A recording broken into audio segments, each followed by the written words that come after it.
TRE 4 का बड़ा झोल-झाल का मामला है। लंबे समय से जो युवा हैं, जो अभ्यर्थी हैं, टीआरई 4 का इंतजार कर रहे थे, वेट एंड वॉच में थे, उसको फिर से कहीं न कहीं ठंडे बस्ते में डाल दिया गया है। ठंडे बस्ते में इस लिहाज से डाला गया है, जितनी बात हम समझ पा रहे हैं कि एसटीईटी की बात कही अब सरकार कह रही है, शिक्षा विभाग कह रहा है कि 14 अगस्त से इसका नोटिफिकेशन आएगा। जी, माने विज्ञापन आ जाएगा। आज देखिए 14 तारीख है, तो आज ही इसका विज्ञापन आपको दिखाई पड़ेगा। थोड़ी ही देर हाँ, थोड़ी ही देर में ऑफिशियली आ जाएगा। एसटीईटी का आज से आपको नोटिफिकेशन आ जाएगा और 17 अगस्त से ऑनलाइन आवेदन माने जो एप्लीकेंट होंगे वो फॉर्म भर सकेंगे। यह पूरी स्पष्टता के साथ यह जो सरकार ने जारी किया है, सरकार ने जो बताया उस आदेश उसके बारे में बात हम कर रहे हैं। लेकिन अब देखिए टीआरई 4 की बात हो रही है। टीआरई 4 का तमाम देखिए बिहार लोक सेवा आयोग को भेजा गया, फिर उसमें कहा गया कि जो भेजा गया है उसमें कुछ गड़बड़ी है, कुछ त्रुटियां हैं, फिर जो है सो शिक्षा विभाग को लौटाया गया। और ये क्या त्रुटि है, क्या बात है, अब तो देखिए दूसरी बात कही जा रही है कि जो अब एसटीईटी से जो छात्र या अभ्यर्थी उत्तीर्ण होंगे वह जो है सो फिर अब उनके लिए टीआरई 4 होगा। यानी कि जो पूर्व से एसटीईटी पास थे वो तो देते ही, अब इस वाले को भी ऐड ऑन किया जाएगा। यानी कि आप एक तरफ एलिजिबल लोगों की संख्या को बढ़ाते जा रहे हैं और दूसरी ओर जो वैकेंसी है उसका इंतजार कर रहे थे लोग, अब उनका कंपटीशन उनसे उनके बराबर वाले लोगों से होगा। यानी कि परीक्षा देने वाले लोगों की संख्या बढ़ जाएगी और वैकेंसी उतनी की उतनी ही रहने वाली है। क्या पता उसमें बढ़ोतरी हो या नहीं हो। बिल्कुल, देखिए इसको थोड़ा सा और हम लोग इसको डिकोड कर सकते हैं।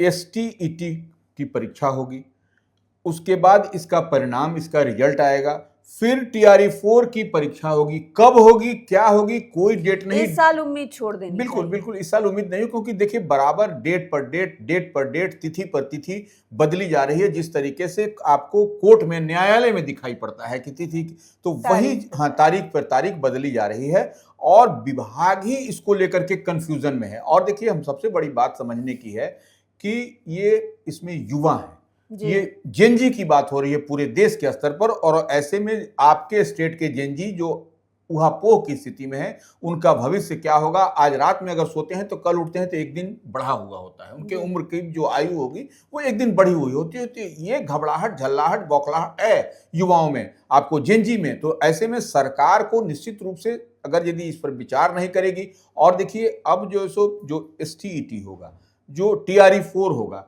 सीट की संख्या तो वही नेक टू नेक फाइट होगा, वही नेक टू नेक फाइट होगा। एलिजिबल लोगों की संख्या बढ़ जाएगी, परीक्षा देने वालों की संख्या, फॉर्म भरने वालों की संख्या सिर्फ बढ़ेगी और सीट्स का कोई ठिकाना नहीं है कि वो बढ़ने वाला नहीं है। और एक चीज हमें और गौर करना पड़ेगा सर कि इस समय पूरे देश में जैसा माहौल है कि लोगों ने अधिकार मांगना सीख लिया है, खास करके युवाओं ने, छात्रों ने, एजुकेशन के मामले में, नौकरी के मामले में। बिहार में भी कुछ ऐसा देखने को ना मिल जाए जिस तरीके से लोग इंतजार कर रहे थे टीआरई 4 के लिए, देरी पर देरी। नहीं देखिए ना, टीआरई 4 का रोस्टर की बात हुई, रोस्टर की चर्चा हुई, अधियाचना पूरी नहीं हुई, तमाम तरह की बात, झोल झाल, सब कुछ, जितनी बात हम देख रहे हैं। और देखिए एक बात और, इसको अगर इस साधारण भाषा में हम लोग समझें या फिर समझाएं उसको, तो इसको आप देखिए, अगर यदि आप ट्रेन के डिब्बे में सवार होते हैं तो उसमें से ऑलरेडी आदमी अगर पैक्ड है तो फिर उसमें आपको बैठने की जगह कहां मिलेगी। आप या तो स्टेशन के प्लेटफॉर्म के चक्के के नीचे होंगे या प्लेटफॉर्म पर ही इंतजार करेंगे, या बाथरूम के पास बिल्कुल आप वह भी नहीं मिलेगा। ये तो पहले से आपको एसटीईटी के अभ्यर्थी आपको दिखाई पड़ रहे हैं, तो फिर टीआरई 4 का कहां से सवाल उठता है, कैसे होगा। यह इतना बड़ा झोलझाल है और यह किसके ऊपर कुठाराघात हो रहा है, यह जेनजी पर हो रहा है, छात्रों पर हो रहा है। तो निश्चित रूप से यह एक बड़ा पेंच है, इसको समझने की जरूरत है। और सरकार को हम समझेंगे कि बिहार सरकार को समय रहते इसको सॉर्ट आउट करने की आवश्यकता है। एक तरीके से पेशेंस टेस्ट करने की बात ये चल रही है, लोग कितना बर्दाश्त कर पाते हैं और कब सड़कों पर उतर जाए, इसमें भी कोई चौंकने वाली बात नहीं होनी चाहिए सरकार के लिए, क्योंकि माहौल ही वैसा चल रहा है। आगे बढ़ते हैं सर, स्टूडेंट के ही मैटर पर तेजस्वी यादव ने दिल्ली में प्रेस कॉन्फ्रेंस करके अपने सांसदों के साथ बैठे थे, कहा था कि हम राजभवन मार्च करेंगे, क्योंकि स्टूडेंट प्रोटेस्ट के दौरान सिवान में AK-47 का इस्तेमाल हुआ, लेकिन उससे पहले सरकार ने घोषणा कर दी कि अब सामान्य गश्ती और ड्यूटी के दौरान भारी भरकम हथियारों का इस्तेमाल नहीं होगा। ऐसे में तेजस्वी यादव का रुख अब क्या होने वाला है? देखिए एक बात इसको और हम लोग बेहतर तरीके से समझें। आप देखिए कि तेजस्वी यादव दिल्ली में, जी, उनके चाचा श्री भी दिल्ली में।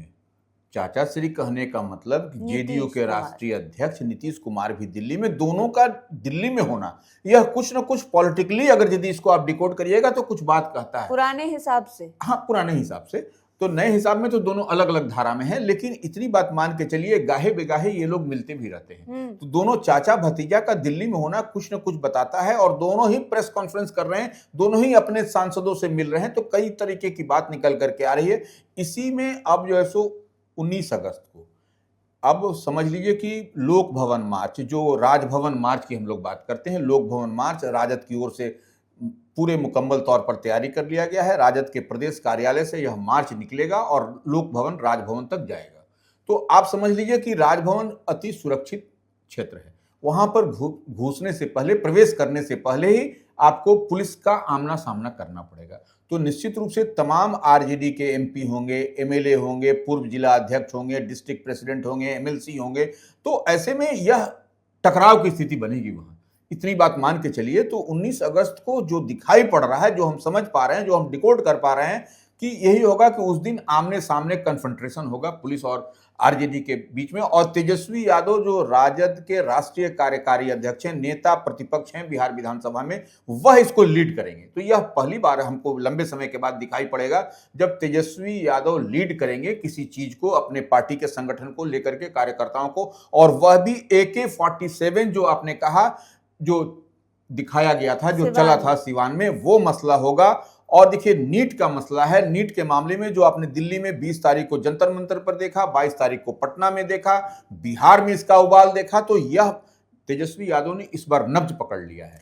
लेकिन सर हमें लगता है कि तेजस्वी यादव शायद हर बार थोड़ा लेट हो जाते हैं। बिल्कुल। आपने देखा कि सरकार ने और पुलिस मुख्यालय की ओर से घोषणा भी हो गई कि सामान्य गश्ती करने वाली पुलिस, या फिर वो जुलूस में ड्यूटी कर रही हो या फिर प्रदर्शन में, तो ऐसे में भारी भरकम हथियार यानी कि AK-47, इसके अलावा SLR, इसके अलावा इंसास, इन सारे हथियारों को नहीं लेकर जाना है। तेजस्वी यादव ने पहले कहा कि हम जाएंगे, इसी मसले पर मार्च करेंगे, और तुरंत सरकार ने यह फैसला पुलिस मुख्यालय ने निकाल नहीं, दिया। देखिए ये यूटर्न है सरकार का, लेकिन आप जब छात्रों के ऊपर किस तरीके से, जो अभ्यर्थी हैं, जो छात्र हैं, उस पर AK-47 कैसे लहरा सकते हैं, ये तो सवाल है ही बात। निश्चित रूप से। तो देखिए अब देखिए सवाल ये है कि अब जो पत्र एक आरजेडी की ओर से जारी किया गया, उस पत्र में कहा गया है कि 19 अगस्त को जब मार्च होगा, उस दिन सारे जो है सो जितने भी उनके मार्च में जो भी विधायक, एमपी, सांसद, जो भी जिला अध्यक्ष जो भी रहेंगे,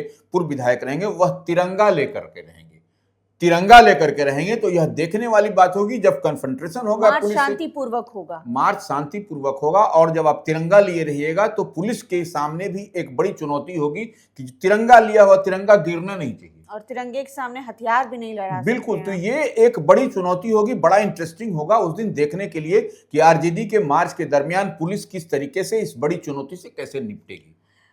सर जब हम AK-47 की बात कर रहे हैं, पुलिस के रवैये पर बात कर रहे हैं, तो भरत भूषण तिवारी पर भी बात कर लेनी चाहिए। भरत भूषण तिवारी जिनका एनकाउंटर हुआ और शहीद का भी दर्जा आम लोगों ने दे दिया, और बहुत सारे सेंटिमेंट्स और इमोशंस जो हैं खास तौर पर युवाओं के जुड़ गए हैं भरत तिवारी के साथ में, उनको लेकर भी बिहार सरकार और मुख्यमंत्री ने घोषणा की है। नहीं, देखिए भरत तिवारी बिलोटी गांव है, आरा का है, भोजपुर का है। वहां पर वो भरत तिवारी को बात जब हम लोग करते हैं तो इतनी बात समझने की जरूरत है, वह किसकी लड़ाई लड़ रहे थे। वह लड़ाई लड़ रहे थे विस्थापितों की, और वह विस्थापित, हाँ, तो वह विस्थापित भी जो लोग थे, वह लोग भी कहीं ना कहीं भरत तिवारी के कास्ट एंड क्रीड के नहीं थे। हर समाज से लोग थे, और विशेष तौर पर मछुआरा लोग थे वहां पर, क्योंकि वही लोग विस्थापित थे, उनकी लड़ाई वह लड़ रहा था। तो वह कथित रूप से इनकाउंटर हुआ, उसमें न्यायिक जांच भी की टीम गठित की है।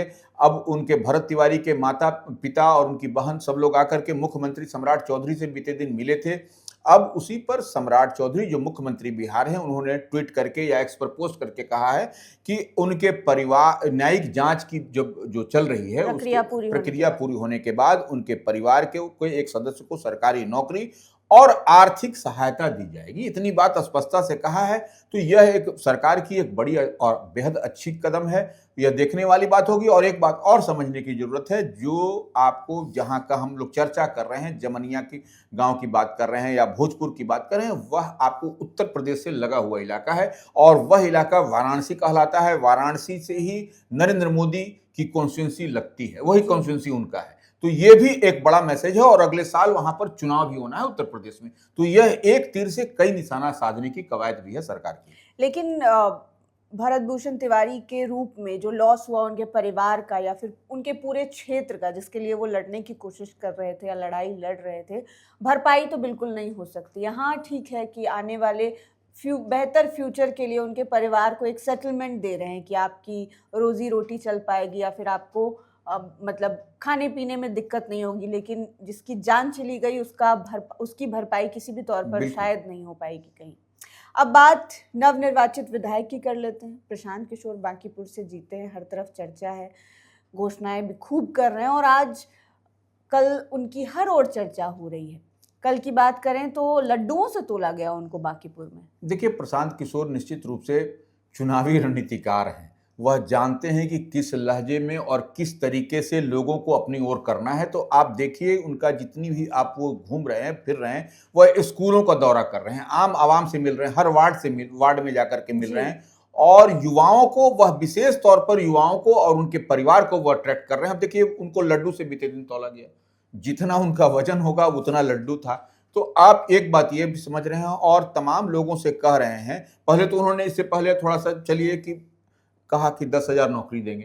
तो 10,000 नौकरी का मतलब कि हर 10,000 घर होगा तो एक घर माने घर को, एक परिवार के एक सदस्य को नौकरी देंगे। यानी कि आप 40-50 हजार लोगों का उपाय कर रहे हैं। वो उतनी एक परिवार का वह व्यवस्था आप देखिएगा तो इतनी बड़ी व्यवस्था दिखाई पड़ रही है। अब वो कह रहे हैं कि दशहरे तक बांकीपुर के सरकारी स्कूलों में अगर सही व्यवस्था माने पढ़ाई, टीचिंग व्यवस्था जो भी हो सकती है वो नहीं हो पाया तो किसी प्राइवेट स्कूल को आप चुन लें, उसकी व्यवस्था मुकम्मल तौर पर उसके फीस शुल्क की हम व्यवस्था करेंगे। तो देखिए, घोषणा कर रहे हैं लेकिन कई तरीके की घोषणा कर रहे हैं। अब देखने वाली बात होगी कि प्रशांत किशोर जितनी घोषणा कर रहे हैं वह होता हुआ दिखाई पड़ रहा है कि नहीं। और हम लोग ऑफ द कैमरा बात भी कर रहे थे जी। आपसे गरिमा जी, इतनी बात समझ लीजिए, हम लोग ये चर्चा कर रहे थे कि बांकीपुर विधानसभा पड़ता है प्रशांत किशोर का, पीके का जो नवनिर्वाचित विधायक हैं, यहां से भारतीय जनता पार्टी को करारी शिकस्त दी है। तो अब ऐसे में बांकीपुर में बीते दिन बारिश हो रही है, बीते दिन से बारिश हुई है, आज भी मौसम उसी तरीके से खुशनुमा बना हुआ है, तो बारिश होगी तो यह वाटर लॉगिंग की परेशानी है और सब जगह तो वो नाला ड्रेन सब चौक है, तो वो कैसे निकलेगा। हालांकि यह इनका काम नहीं है, यह नगर निगम का काम है, नगर निगम करेगा, फिर भी मॉनिटर तो करनी पड़ेगी ना उनको। तो ये एक समस्या है। प्रशांत किशोर जब चुनाव लड़ रहे थे उससे पहले से भी उनकी टीम जल जमाव और नाला उड़ाही वगैरह को मुद्दा बनाकर काम कर रही थी। जगह जगह पर उनकी जो जनसुराज वाहिनी है वो घूम रही थी, अनूप मैथिल जैसे लोग हैं वो काम कर रहे थे। तो देखना होगा कि जीतने के बाद भी इन सारे मुद्दों पर वो बने रहते हैं या नहीं रहते। इसके अलावा पूरे बिहार में क्या हाल है फिलहाल मौसम का? देखिए, मौसम का मिजाज बदला हुआ है। नेपाल की पर्वत श्रृंखलाओं पर भारी हेवी रेन हो रहा है तो उसका इम्पैक्ट आपको बिहार में दिखाई पड़ता है। आपको हर नदी, जो भी बड़ी नदियां हैं, कोसी हो, कमला बलान हो, उसका जलस्तर लगातार बढ़ रहा है, जलस्तर लगातार वृद्धि की ओर हो रहा है। और नीचे में जो गाद है तो वो लोलैंड एरिया में निश्चित रूप से वह प्रभावित हो रहा है। तो ऐसे में लोग अब तटबंध की ओर, ऊंचे स्थान की ओर जाने भी लगे हैं और अपने विशेष तौर पर मवेशियों के लिए दिक्कत होती है। जब फ्लड का होता है, जब पानी आती है तो मवेशियों के चारा की दिक्कत होती है। तो ऐसे में हालांकि देखिए, जल संसाधन विभाग के अभियंता लगातार जो है सो तटबंध पर नजर बनाए हुए हैं कि कहीं कोई कट नहीं हो, कहीं कोई दरार नहीं पड़े। लेकिन बावजूद इसके जो लो लैंड एरिया है उसमें बारिश का आपको पानी दिखाई पड़ा नदियों का जी। इसके अलावा आज 14 अगस्त है और कल पूरा देश स्वतंत्रता दिवस मनाने वाला है। गांधी मैदान में भी पूरी तैयारी हो चुकी है और इससे पहले हमने बिहार के तकरीबन हर ज़िले में देखा कि बहुत खूबसूरती से तिरंगा यात्रा निकाली गई। छोटे बच्चे भी शामिल हो रहे हैं, युवा भी शामिल हो रहे हैं, जितने अधिकारी हैं, नेता मंत्री हैं, आम लोग हैं, सब शामिल हो रहे हैं। तो हमें और आपको इंतजार रहेगा अगले दिन का, क्योंकि पूरे देश के लिए खुशी का दिन होता है ये, क्योंकि हम सब उस दिन जिलेबी आजाद उस दिन हुए। बनता है, जी, राष्ट्रीय राष्ट्रीय मिठाई है वो। बिल्कुल। तो हम दोनों ही अपनी ओर से और लाइव सिटीज की ओर से सभी को स्वतंत्रता बिल्कुल। दिवस की अग्रिम शुभकामनाएं भी सबको देनी चाहिए जो हमें देख रहे हैं। तो इंतजार करिए कल के दिन का। कल का दिन उम्मीद करते हैं कि काफ़ी खुशनुमा हो आपके लिए। लाइव सिटीज के साथ आप बने रहें। इस वीडियो को यूट्यूब पर देख रहे हैं तो चैनल को सब्सक्राइब करें, फेसबुक पेज लाइक करें। आप हमें हमारे सोशल मीडिया हैंडल्स पर भी फॉलो कर सकते हैं। धन्यवाद।